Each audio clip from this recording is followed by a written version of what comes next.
Bismillah. Assalamualaikum warahmatullahi wabarakatuh.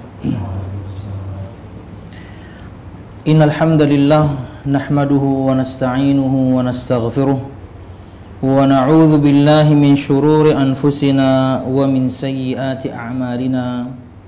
May yahdihillahu fala mudilla lahu wa may yudlil fala hadiya lahu. Ashhadu an la ilaha illallah wahdahu la syarika lahu wa ashhadu anna Muhammadan abduhu wa rasuluh. Qala Allah Ta'ala fil Qur'anil Karim, a'udzu billahi minasy syaithanir rajim. Ya ayyuhalladzina amanu taqullaha haqqa tuqatih wa la tamutunna illa wa antum muslimun. Wa qala Rasulullah sallallahu alaihi wasallam, fa inna asdaqal hadithi kitabullah wa khairal hadi hadi Muhammadin sallallahu alaihi wasallam wa syarrul umuri muhdatsatuha fa inna kulla muhdatsatin bid'ah wa kulla bid'atin dhalalah wa kulla dhalalatin finnar, amma ba'd. Hadirin jamaah sekalian rahimakumullah, alhamdulillah, segala puji dan syukur marilah kita haturkan kepada Allah Subhanahu wa taala.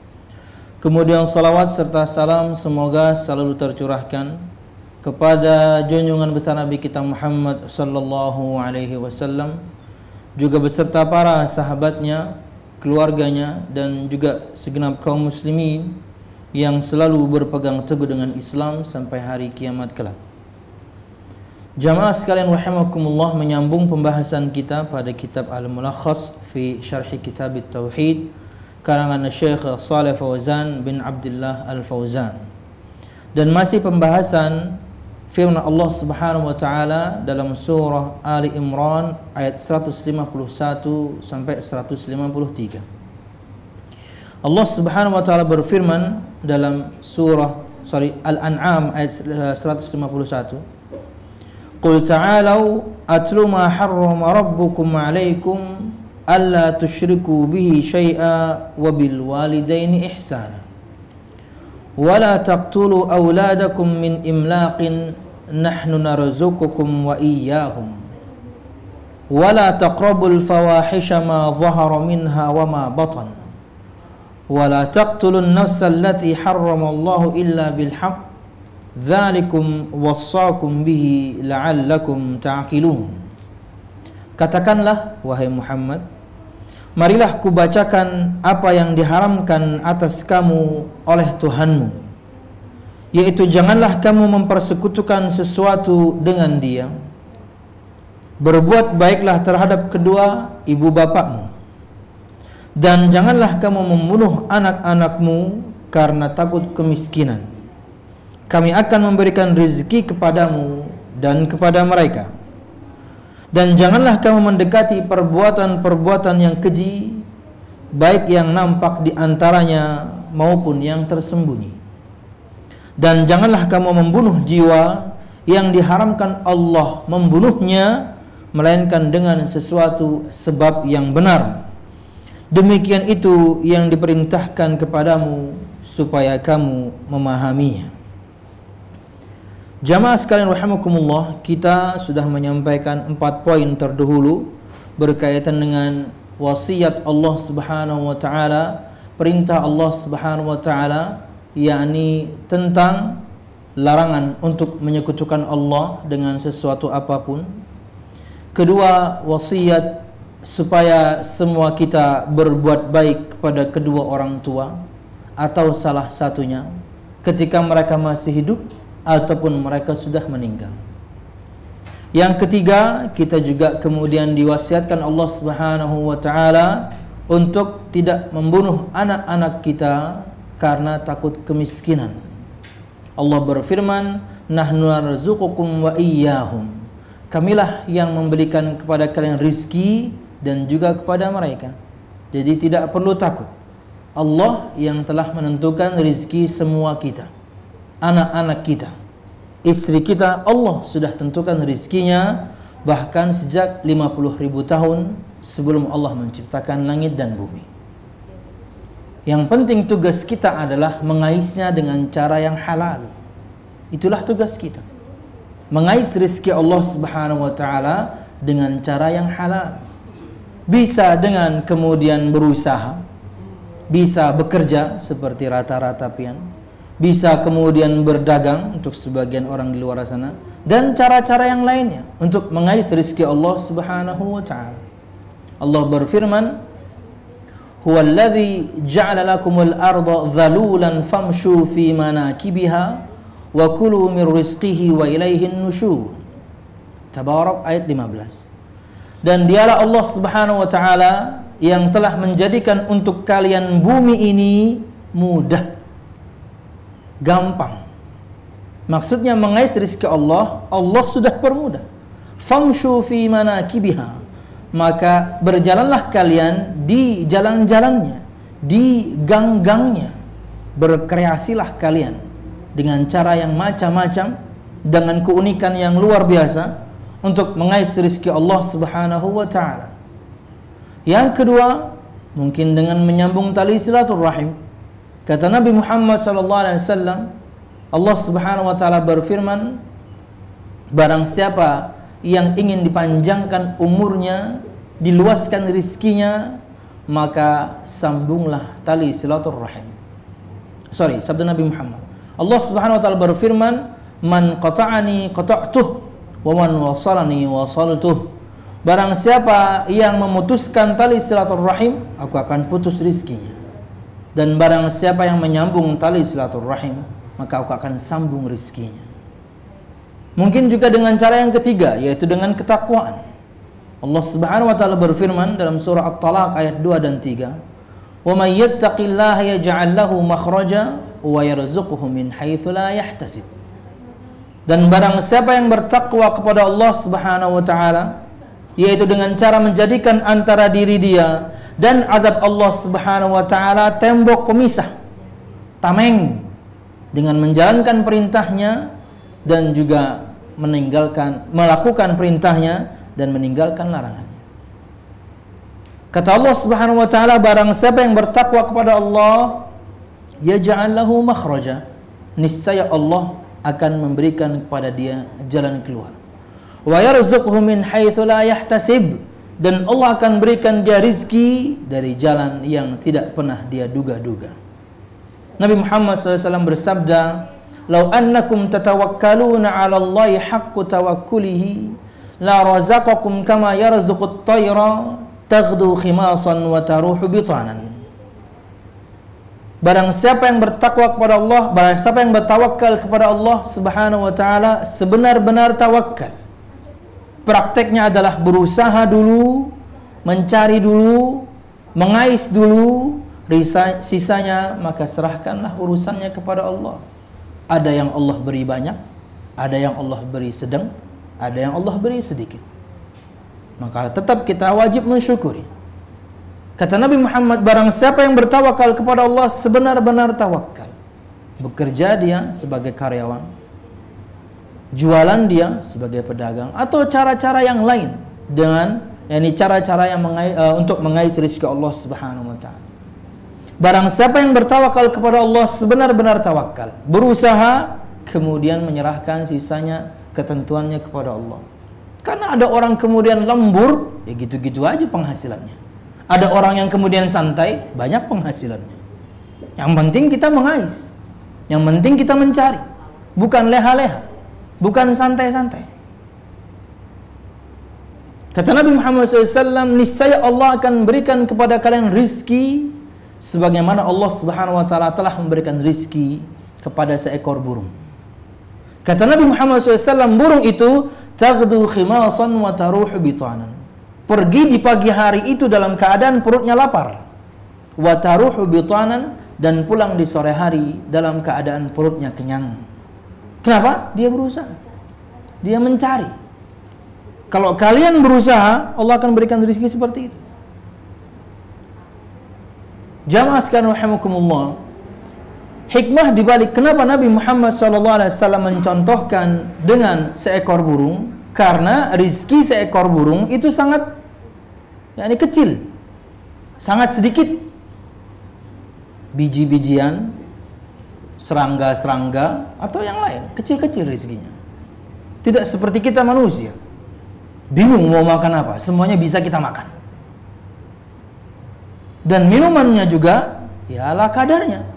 Dia totol-totol yang ada di jalan, yang kemudian yang tergenang mungkin air.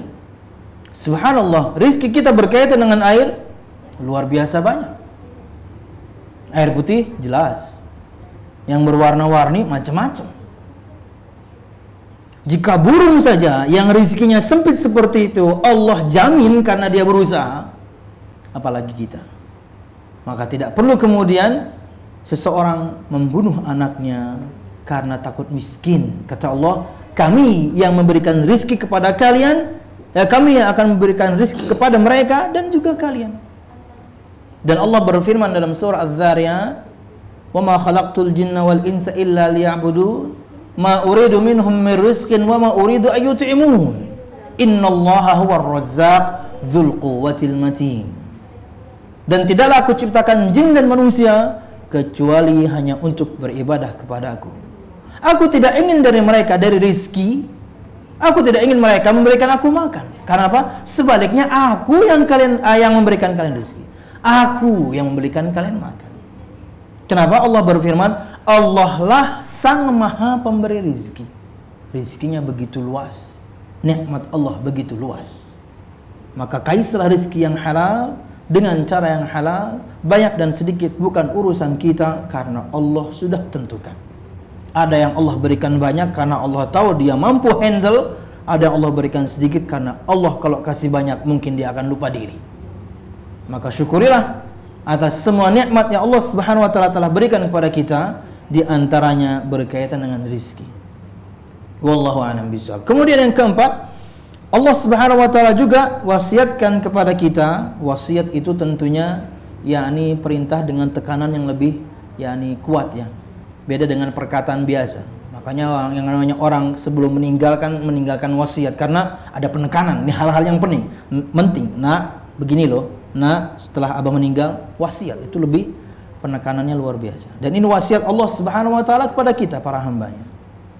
Dan janganlah kalian mendekati perbuatan-perbuatan yang keji, baik itu yang terlihat ataupun yang tersembunyi, yaitu kemaksiatan yang nyata ataupun yang tersembunyi. Jauhi, hindari. Dan tentunya Allah memberikan tekanan pada pertemuan yang lalu berkaitan dengan kemaksiatan yang tersembunyi. Karena kalau misalnya yang terlihat mudah kita tinggalkan. Tapi kalau yang tersembunyi ini luar biasa, berat untuk kita hadapi. Tapi inilah kemudian penjaranya seorang muslim. Dunia ini penjaranya seorang muslim. Banyak kewajiban-kewajiban, banyak perintah-perintah yang tentunya berat. Tapi beratnya perintah Allah bukan kemudian perintah yang mustahil untuk dilakukan. Salat cuma 5 waktu. Nggak bisa berdiri, ya silahkan duduk. Nggak bisa duduk, ya silahkan rebahan. Ada keringanan kemudian. Belum mampu membayar zakat, belum mampu memenuhi persyaratan zakat, ya mungkin sedekah dulu. Belum mampu untuk hajian, ya mungkin umroh dulu. Tapi semuanya memang basicnya berat, cuman masih mungkin dilakukan. Allah tidak suruh kita kemudian puasa kamu ngebleng 24 jam. Selama 30 hari. Enggak tuh. Atau kamu sholat sehari semalam 50 waktu. Enggak tuh. Tapi basicnya memang berat. Cuma Allah Subhanahu wa taala memberikan itu masih mungkin semuanya kita lakukan. Tapi kalau misalnya berkaitan dengan kemaksiatan, semuanya nikmat. Makanya dunia ini surga untuk orang kafir. Penjara buat kita, ya. Ini nggak boleh, itu nggak boleh, ini nggak boleh, itu nggak boleh. No problem. Nanti saya akan harapkan sisanya pahalanya dari Allah di hari akhir, di surga kelak. Sebaliknya mereka nanti akan sengsara. Sekarang semuanya mereka nikmati. Apapun mereka nikmati sekarang. Halal haram mereka tidak peduli. Mereka tebas semuanya. Mereka lakukan semua. Tapi nanti di akhir zaman, di akhirat kelak, mereka akan membayar apa yang telah mereka lakukan. Oke. Masuk pada pembahasan yang kelima atau wasiat yang kelima. Khamisan, yang kelima adalah wa wassakum alla taqtulun nafsa allati harramallahu qatlaha Syekh Shalih Fauzan bin Abdullah Al-Fauzan menerangkan, dan Allah telah mewasiatkan kepada kalian agar kalian tidak membunuh satu jiwa yang Allah haramkan untuk membunuhnya. Siapa jiwa tersebut? An-nafsul mu'minah wal mu'ahidah illa bil haq. Jiwa seorang muslim atau jiwa seorang kafir yang di bawah sebuah perjanjian, atau dalam istilah peperangan dalam masa genjatan senjata. Dan orang-orang yang ada di negeri kita misalnya yang non muslim, mereka mendapatkan keamanan, bukan begitu? Bahkan di zaman Umar bin Khattab, bukankah beliau dibunuh oleh seorang majusi jalil, orang non muslim kala itu mudah sekali warawiri, bahkan kan kebunuhnya di masjid. Mereka di bawah perjanjian, nggak sembarangan kemudian kita main bunuh. Inilah penyimpangan yang ada pada keyakinan orang-orang Al-Khawarij.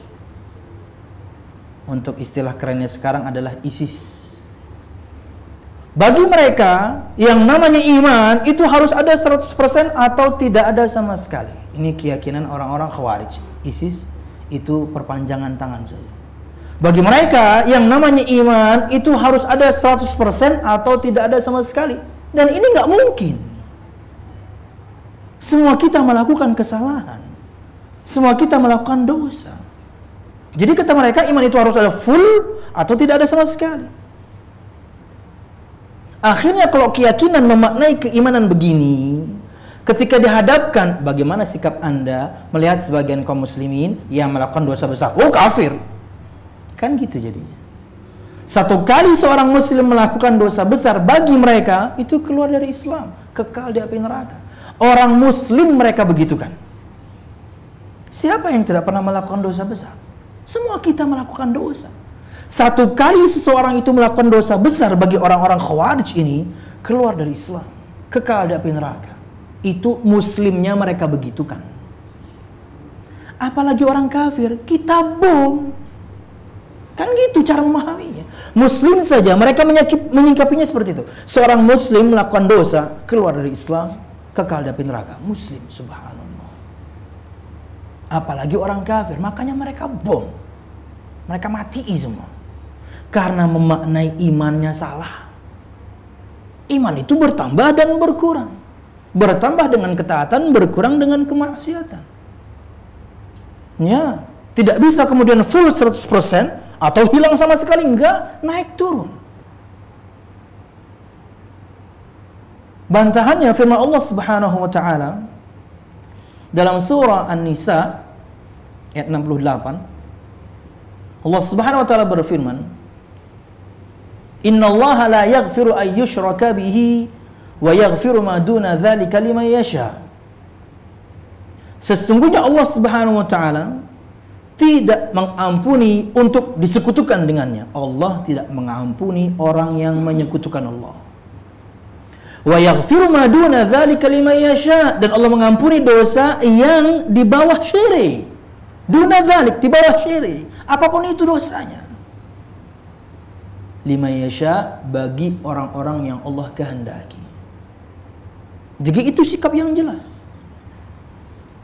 Selama orang itu tidak menyekutukan Allah, selama orang itu kemudian tidak melakukan salah satu pembatal keislaman dan sudah dinasihati, maka siapapun seorang muslim yang melakukan dosa besar, level dia, status dia mukmin naqisul iman. Mukmin tapi imannya lagi kurang. Mukmin tapi imannya lagi turun. Mukmin imannya lagi lemah. Mukminun bi imanihi fasiqun bi kabiratihi. Dia mukmin dengan sisa keimanan yang ada, dan dia orang fasik karena dosa besar yang dia lakukan. Jika sampai meninggal orang ini masih dengan kemaksiatannya itu, maka hukum dia di bawah kehendak Allah. Jika Allah kehendaki, Allah akan azab dia menurut kadar dosa yang dia lakukan, tidak kekal di api neraka karena dia bertauhid. Jika Allah ingin mengampuni, maka Allah akan ampuni karena Allah memang Maha Pengampun. Perhatikan, untuk orang-orang Khawarij dan yang sepaham, Saya pernah dapatkan salah satu orang di friend list ini begitu keras sekali dan kemudian mengikuti ISIS. Wah, kita ini harus macam-macam pokoknya. Totonya saya tanya, Mas, salat 5 waktu di masjid nggak? Hehe. Kok hehe? Salat 5 waktu di masjid nggak? Kadang di rumah Ustaz, ente nggak usah ngomong besar kalau begitu. Nggak usah ngomong negara, nggak usah ngomong khilafah, nggak usah ngomong mengkafirkan kaum muslimin. Ente aja nggak sholat di masjid maksudnya. Urusi diri kamu dulu, benahi diri kamu dulu, baru ingin benahi orang lain. Sholat masih belang-belang, cowok tapi di rumah, jadi laki-laki soleha dia. Laki-laki soleha, sholatnya di rumah laki-laki soleha. Nggak usah ngomong besar. Orang kecil ngomong kecil, orang besar ngomong besar. Ente masih kecil, nggak usah. Perhatikan, Allah berfirman dalam surah An-Nur ayat 2. Az-zaniyatu waz-zani fajridu kulla wahidin minhuma mi'ata jaldah. Pezina perempuan, pezina laki-laki, maka cambuklah mereka masing-masing 100 kali. Ini untuk pezina yang belum pernah nikah ya, bujang. Hukumannya adalah yakni dicambuk 100 kali, didera 100 kali masing-masing. Oke. Lihat sisi pendalilan bantahan untuk orang-orang Khawarij. Bukankah zina adalah dosa besar? Pasti, tidak ada yang mengingkari. Bahkan satu-satunya dosa yang dilarang untuk mendekati ya zina, bukan untuk melakukannya. Mendekati aja nggak boleh. Dosa besar, sepakat. Tapi Allah firmankan, pezina perempuan, pezina laki-laki cambuk 100 kali. Hai orang-orang Khawarij dan yang sepaham dengan kalian, yang gampang sekali mengkafirkan kaum muslimin dengan salah satu dosa besar yang mereka lakukan. Bagaimana Anda menyikapi ayat ini? Allah yang berfirman, pezina perempuan, pezina laki-laki cambuk. Kalau mengikuti pendapat kalian, satu kali seseorang itu melakukan dosa, keluar dari Islam, berarti pezina itu murtad. Kan gitu. Faham Pak ya? Sampai ya? Kalau melakukan sekali dosa, keluar dari Islam, berarti pezina itu keluar dari Islam, berarti murtad. Dan kita jelas dalam Islam, yang namanya murtad itu hukumannya dipancung. Tapi perhatikan firman Allah. Apa Allah sebutkan pancung? Pezina perempuan, pezina laki-laki, pancung. Enggak, tapi cambuk. Bukti bahwasanya mereka masih muslim. Mereka melakukan kesalahan. Kalah mereka dengan hawa nafsu, dihukum menurut kadar dosanya. Tidak dikeluarkan dari Islam. Jadi itu Pak ya, kalau pengen tahu di balik layar yakni keyakinan orang-orang ISIS itu adalah pemikiran Khawarij. Yang namanya iman harus ada 100% atau tidak ada sama sekali. Dan ini nggak mungkin. Kenapa? Karena kenyataannya pun kita lihat ada orang yang taat, ada yang tidak, kan gitu. Ada juga yang taat kemudian nanti malas, kemudian ada yang tidak, kemudian nanti rajin. Kenyataan berbicara. Tidak bisa orang itu full 100%, kemudian habis sama sekali, enggak. Naik turun. Wallahu a'lam bishawab. Oke. Yang lebih parah lagi itu keyakinannya orang-orang Murji'ah. Orang-orang liberal. Orang-orang plural. Itu sebaliknya. Yang namanya iman itu cukup diyakini di hati. Tidak perlu dilafalkan dengan lisan, apalagi dipraktekkan dengan anggota badan. Ada perintah salat, yakini kewajiban salat, nggak perlu praktek salat, nggak perlu. Yang penting doa aja. Ada perintah zakat, ya yakini perintah zakat, tapi nggak perlu mengeluarkan duit, nggak perlu. Di hati. Maksimal dilafalkan. Nggak perlu praktek. Wah, ini parah nih. Karena nanti ketika mereka dihadapkan, bagaimana Anda berprinsip terhadap kaum muslimin, para pelaku dosa besar. Oh, iman mereka sempurna. Bayangkan, iman mereka sempurna. Karena iman itu di hati, nggak perlu praktek. Jadi orang yang taat dan yang bermaksiat sama. Bahkan ujungnya, ini pluralisme, kafir sama muslim sama. Subhanallah.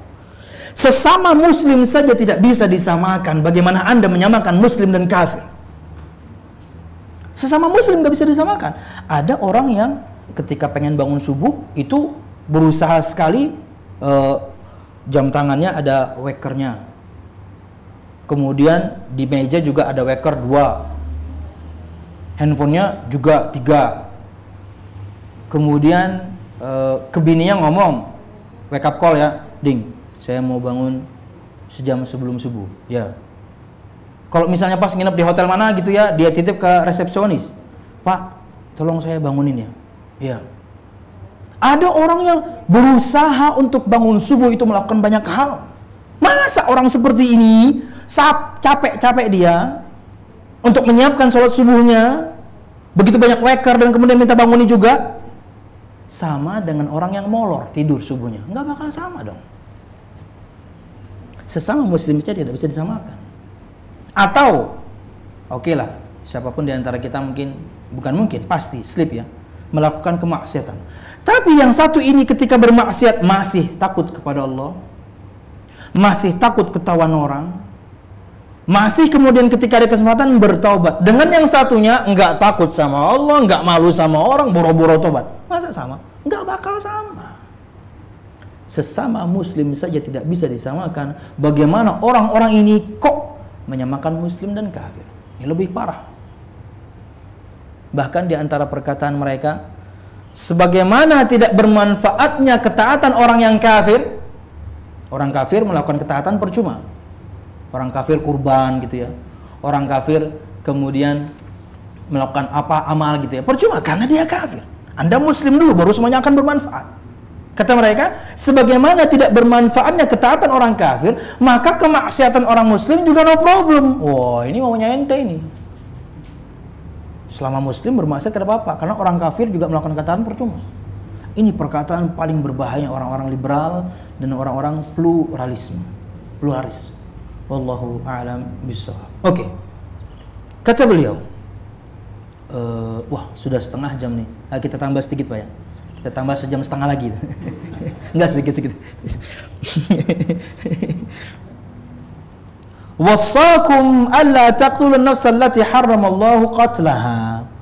Allah mewasiatkan kepada kalian untuk tidak membunuh jiwa yang Allah haramkan membunuhnya, yaitu jiwa seorang muslim atau jiwa seorang kafir yang di bawah perjanjian.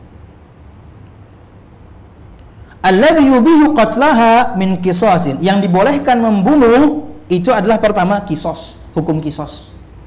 Misalnya keluarga kita dibunuh, maka pemerintah menentukan juga mengkisos orang yang membunuh, dibunuh lagi. Itulah pembunuhan yang benar.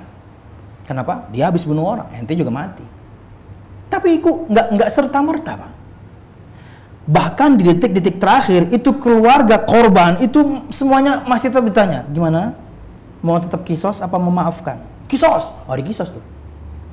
Tapi kalau misalnya ada yang bayar denda saja, udah.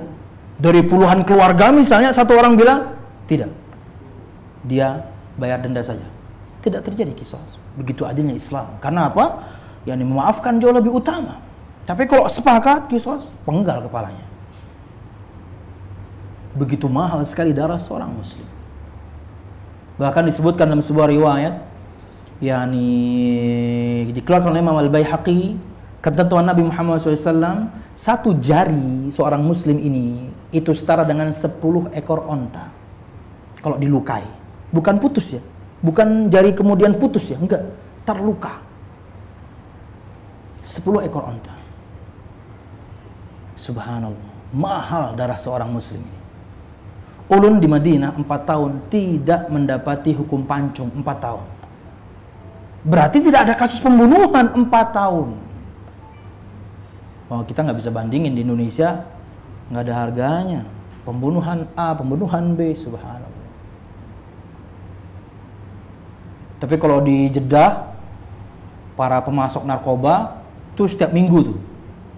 Kadang-kadang bahkan sekali 6, algojonya tuh memanggal. Nggak ada ampun udah, nggak ada trial, nggak ada pengadilan, nggak. Ente masuk narkoba, penggal. Karena dalam hukum seperti itu ada kehidupan di baliknya. Orang akan Hati-hati sekali kalau kemudian yakni memiliki amarah yang berlebih. Ya, pian mun di Saudi itulah mun besangit mau berantem itu persis anak kecil atau kita waktu kecil dulu. Betunjulan aja. Mukul duluan, kemudian yang dipukul berdarah, ente selesai. Karena darahnya itu akan dihargai. Bahkan terkadang takarannya bukan lagi 10 ekor onta. Ditawari, Anda mau berapa harga darah Anda? Pian sambat triliunan, mati orang tuh. Mahal. Teman ulun ya, kakak kelas, lebih tepatnya kakak kelas, dia fakultas dakwah, orang Cina. Ya, ada clash sedikit dengan petugas di kantor, yakni tentunya dia bukan dosennya, ya petugas ya kantor lah istilahnya. Ada clash sedikit, marah-marahan. Kemudian singkat cerita, teman ulun ini kakak kelas, dia keluar ruangan tersebut, tangannya masih ada di kusen, tapi tiba-tiba orang ini langsung nutup pintunya. Luka pak, 4 jari luka pak. Pian tahu yang dipraktekkan orang itu? Sujud di hadapan teman ulun. Tolong jangan dilaporkan, saya minta maaf. Itu kalau dilaporkan, habis tuh orang. Berdarah. Ya, ulun diceritakan oleh seorang teman dan dia penerjemah. Di mahkamah itu terkadang bukan lagi kemudian setara 10 ekor onta. Setetes darah itu. Anda mau hargai berapa darah Anda? Subhanallah. Memang seperti itu. Mahal sekali darah seorang muslim. Nggak boleh ditumpahkan. Makanya terkadang menang bekelahi itu mahadangi ditampar. Pak ditampar dahulunya kadang balas, tapi luka laporakan selesai ente. Bahkan ya anak kampus ya, sejaman dengan ulun seangkatan ya, tapi dia ngambil bahasa, persiapan bahasa, ulun kan langsung kuliah. Itu anak Afrika sama anak Kolombia berantem di kantin. Nggak tahu ulun alasannya apa, yang jelas mereka berantem, saling pukul satu sama lain. Kejadiannya misalnya hari Kamis nih, Kamis ya. Hari Jumat sudah isu tiket. Tiket dari kamu sudah keluar, ente pulang. Nggak ada second chance, nggak ada. Kesempatan kedua, saya mau, nggak ada, ente pulang. Di sini tempat orang nuntut ilmu. Kalau kamu pengen jago-jagoan, pulang. Nggak ada kata maaf. Dikeluarin langsung. Subhanallah. Karena memang seperti itu ya. Oke. Ini mungkin ada bisa dasar sejam kan? Kita lanjutkan. Itu pembunuhan yang benar, kisos. Kedua, auzina ba'da ihsanin. Perzinahan tapi setelah orang itu menikah. Orang itu pernah menikah, kemudian berzina. Ini orang itu menukar yang halal dengan yang haram. Padahal sudah menikmati sesuatu yang halal, dia tukar dengan yang haram. Yang jadi masalah terkadang ya, dan ini mungkin diantara kutukannya, orang kalau sudah merasa nyaman dengan yang haram, yang halal gak ada rasanya. Allah hilangkan kenikmatan pada perkara yang halal. Jadi jangan pernah coba-coba, khususnya dosa yang satu ini. Gak butuh setengah jam, gak butuh 15 menit, cukup 5 menit. Anda akan menyesal seumur hidup. Cukup 5 menit perzinahan itu, Anda akan memiliki penyakit kelamin sampai mati. Harus cerdas. Karena nggak butuh lama. Butuh waktu sebentar doang, Allah akan berikan hukuman yang dahsyat kepada sebuah kemaksiatan. Wallahu a'lam bishawab. Kemudian yang ketiga, riddah ba'da Islam. Di antara pembunuhan yang benar adalah kemurtadan setelah orang itu Islam. Wallahu a'lam. Tentunya dimintai taubat terlebih dahulu. Ulun tutup dengan sabda Nabi Muhammad SAW. Dan hadis ini diriwayatkan oleh Imam Muslim, disebutkan oleh Imam Ibnu Katsir ketika menafsirkan ayat ini. Nabi Muhammad SAW bersabda berkaitan dengan firman Allah Subhanahu wa taala, dan janganlah kamu membunuh jiwa yang Allah haramkan membunuhnya kecuali dengan alasan yang benar. Dari Ibnu Mas'ud radhiyallahu anhu, dikeluarkan oleh Bukhari Muslim, Nabi Muhammad SAW bersabda, la yahillu dami imri'in muslimin yashhadu an la ilaha illallah wa anni rasulullah illa bi ihda thalathin. Tidak halal darah seorang muslim untuk ditumpahkan yang bersaksi kepada Allah tidak Tuhan melainkan Allah, dan bersaksi bahwasanya aku adalah Rasulullah kecuali dengan 3 sebab. Yang pertama, at-thayyibuz zani, orang yang pernah menikah kemudian berzina, boleh dibunuh, boleh ditumpahkan darahnya. Kemudian wan nafsu bin nafsi, jiwa dan jiwa, maksudnya qisas yang tadi kita sebutkan. Dan kemudian wattariku lidinihi al-mufariqu lil jamaah, orang yang meninggalkan agamanya dan meninggalkan jamaatul muslimin, murtad. Riwayat Bukhari, Muslim. Tentunya praktek ini tidak dipraktekkan kecuali oleh pimpinan atau pemerintah yang sah. Tidak bisa kita main hakim sendiri. Dan kita di Indonesia ya di bawah apa istilahnya, konsep ya, bukan konsep Islami, dan kita tidak praktekkan ini. Dan kita memohon ampunan kepada Allah Subhanahu wa taala karena tidak mampu untuk melakukan ini. Wallahu a'lam bishawab. Di Saudi Arabia masih dipraktekkan. Cuman kalau misalnya sampai level perzinahan dan kemudian dirajam, tidak pernah terjadi. Bahkan sejak zaman Nabi Muhammad yang terjadi itu pengakuan. Perempuannya ngaku saya berzina. Kalau begitu kamu selesaikan dulu kehamilannya. Melahirkan, perempuan ini datang lagi. Sudah wahai Rasul, saya sudah melahirkan. Rajam saya ingin bertobat kepada Allah. Tar dulu, susuin. Sampai 2 tahun baru dia kembali dan baru dirajam. Ketika dirajam kemudian ada seorang yang mencelanya. Kata Nabi Muhammad, jangan kalian cela. Taubat perempuan ini jika dibagikan ke seluruh penduduk Madinah cukup. Karena pembuktian perzinahan terjadi betul-betul seperti timba masuk ke dalam sumur, benang masuk lubang jarum.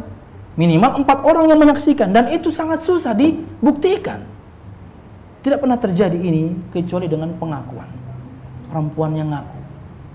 Wallahu a'lam bishawab. Taubat yang luar biasa, taubatan nasuha. Itu mungkin yang bisa ulun sampaikan, mudah-mudahan bermanfaat. Salah dan khilaf ulun mohon maaf. Ada beberapa keterangan Imam Ibnu Katsir berkaitan dengan ayat ini, kita akan pending pada pertemuan yang lain. Mudah-mudahan bermanfaat. Salah dan khilaf ulun mohon maaf. Silakan hadirin, ada yang ingin diperjelas? Oh, tidak ada. Oh, lebih bagus lagi. Tidak ada pertanyaan? Oke. Mudah-mudahan Allah Subhanahu wa taala berikan kita kekuatan untuk menjalankan ketaatan dan menjauhkan kita dari hal-hal yang buruk seperti yang kita bahas pada hari ini dan juga pekan-pekan yang lalu. Amin ya rabbal alamin. Subhanakallahumma bihamdika asyhadu an la ilaha illa anta astaghfiruka wa atubu ilaik. Assalamualaikum warahmatullahi wabarakatuh. Yuk ikut dukung dan berpartisipasi perjuangan dakwahsunnah.com dengan cara berikut.